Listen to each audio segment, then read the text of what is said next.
네, 사랑하는 계명교회 청년 모든 여러분들 반갑습니다. 월요일 아침이고요. 날이 많이 정말 추워졌습니다. 아침에 새벽 예배 오다가 좀 많이 놀랬는데 여러분들 모두 건강관리 잘 신경 썼으면 좋겠고, 특별히 수험을 앞두고 있는 친구들이 있다면 건강관리 특별히 좀 더 신경 써서 수험에서 어려움 겪는 일 없도록, 또 여러분 마음이 어려운 일 없도록 좀 잘했으면 좋겠습니다. 사도행전인데 오늘은 말씀을 좀 읽어보고 좀 살펴보면 좋을 것 같아요. 한번 제가 오늘의 17장을 한번 보려고 합니다. 어제 우리가 주일날에 16장을 좀 살펴봤기 때문에 17장을 한번 좀 보도록 합시다.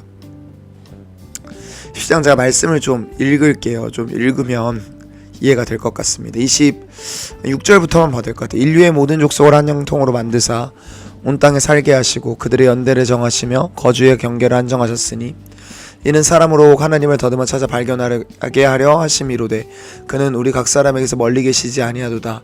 우리가 그를 힘입어 살며 기동하며 존재하느니라. 너희 시인 중 어떤 사람들의 말과 같이 우리가 그의 소생이라 하니 이와 같이 하나님의 소생이 되었은즉 하나님을 금이나 은이나 돌에다 사람의 기술과 고안으로 새긴 것들과 같이 여길 것이 아니니라. 알지 못하던 시대에는 하나님이 간과하셨거니와 이제는 어디든지 사람에게 다 명하사 회개하라 하셨으니 이는 정하신 사람으로 하여금 천하를 공의로 심판할 날에 작정하시고 이에 그를 죽은 자 가운데서 살리신 것으로 모든 사람에게 믿을 만한 증거를 주셨음이니라 하니라.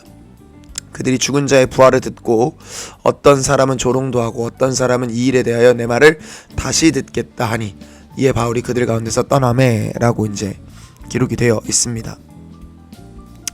이게 이제 여러분 그 아덴에서 전도를 한 내용인데 여러분 아덴이 어디냐면 아테네입니다. 여러분 아테네는 바울 당시에 이제 여러분이 17장 앞부분을 좀 봐도 알겠지만 18절에 보면 어떤 에피크로스와 어떤 스토아 철학자들도 바울과 쟁론할세 라고 적혀 있어요. 그러니까 고대 그리스 그리고 그 중심에 있었던 철학의 중심에 있었던 아테네라는 도시에서는 진리를 탐구해내는 방식과 진리를 탐구하는 방식 그리고 진리를 결정하는 방식이 인간의 손에 달려있다는 생각을 매우 강하게 했습니다. 그러니까 자신 인간 이성으로 진리를 탐구하고 인간 이성으로 무언가를 찾아내고자 하는 것들이 매우 강했던 것이죠. 그런데 바울은 그들에게 그렇게 다가가지 않았습니다. 여러분 바울은 공부를 잘하던 사람이었고 똑똑하던 사람이었어요. 그럼에도 불구하고 바울은 복음을 전해야 될 그곳에서 어떻게 하냐면 철저하게 복음을 전하길 원하고 있고, 바울이 그렇게 했던 이유는 뭐냐면 바울은 알고 있었습니다. 무엇을 알고 있었냐면 복음이라는 것이 어떤 철학적 논증 과정을 거쳐서 믿게 되는 것이 아님을 바울은 알고 있었어요. 그래서 바울은 실제로 데살로니가서에 보면 철학의 어떤 속임수로 너희를 속이지 못하게 하라 이런 말들을 합니다. 그러니까 여러분 바울이 실제로 얘기하고 싶었던 건 결론적으로 뭐냐면 복음이라는 건 한번 믿고 그 앞에서 엎드려지고 그 앞에서 한번 자신의 인생의 실존의 한계를 보고 그래서 그리스도를 믿게 되고 그리스도를 의존하게 되는 이 모든 과정을 지나는 것을 복음을 믿게 되는 과정이라고 보았죠.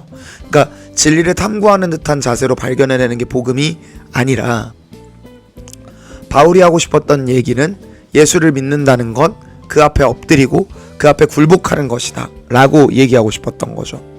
자 여러분 이 사실에 대한 사람들의 반응이 갈립니다. 32절에 보면 죽은 자의 부활을 듣고 어떤 사람들은 조롱하고 어떤 사람들은 이 일에 대해 내 말을 다시 듣겠다 라고 말하죠. 그러니까 여러분 사람들의 반응은 이에 대해서 자신들이 진리를 탐구할 수 있다라고 믿는 자세 속에 있다면 믿지 못합니다. 여러분 진리는 탐구하는 게 아니라 길이신 예수 그리스도가 우리에게 다가와 만나게 되는 것이죠. 우리의 구원도 그렇게 일어났다는 것을 여러분 기억하십시오. 우리가 찾아간 게 아니라 그분이 우리를 찾아오셨습니다. 이걸 우리가 먼저 기억해야 될 것 같아요. 두 번째로 우리가 기억해야 될 것들이 있다면 바울은 떠나고 또 복음을 전해야 될 곳으로 갑니다. 결과적으로 원치 않는 상황, 결과적으로 좋지 않은 결과를 마주대할 때 바울은 좌절하고 낙심하지 않았어요. 왜냐하면 자신의 역할을 전달하는 것이지 바꾸는 게 아님을 알았기 때문입니다. 여러분, 우리가 전도할 거예요. 그죠? 그런데 우리가 전하는 거지, 조청하는 거지 우리가 바꿔낼 수 있다고 생각하지 않습니다. 심지어 당일의 말씀을 전하는 저도 전하는 거지 바꿀 수 있는 사람이 아니에요. 우리가 그런 마음을 좀 가지고 기도하면서 나아갔으면 합니다. 그래서 여러분들 오늘 하루도 여러분들이 나를 찾아오신 복음의 은혜를 기억하며 하나님께서 원하시는 삶의 모습으로 허락하신 곳에서 나아가는 여러분 모두가 될 수 있기를 바랍니다. 기도할까요? 하나님, 감사합니다. 우리를 찾아오시는 당신의 사랑, 우리가 찾아간 것이 아니라 주님이 우리를 찾아오셨기에 우리가 주님을 만났고 주님을 경험했음을 믿음으로 고백합니다. 주 여호와여, 우리에게 충만한 은혜를 베푸시어서 우리가 오늘도 주님만 바라보고 나아가도록 인도하시고 그렇게 주님 뜻대로 살도록 도우소서. 아버지께서 그렇게 우리와 함께 하시고 인도하실 것들을 믿고 감사드리며 예수님의 이름으로 기도했습니다. 아멘.